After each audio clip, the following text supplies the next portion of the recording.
Alright, man, thank you for tuning in to my videos again. Hit the subscribe button. If you watch it, hit the subscribe button. We got a 2006 G22 Yamaha. The problem was it wouldn't run, period. When you hit the gas, nothing would happen. When you flip the tow switch from tow to run, the solenoid would click, meaning the controller was good, but the car wouldn't run.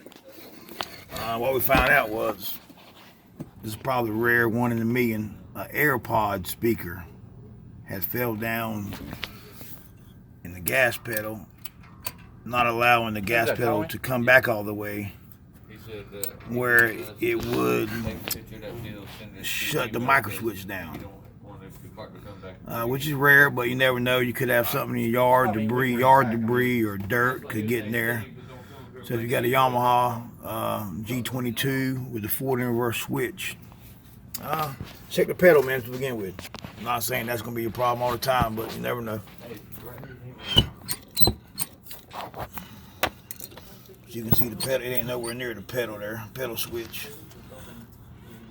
That should be coming back and hit that.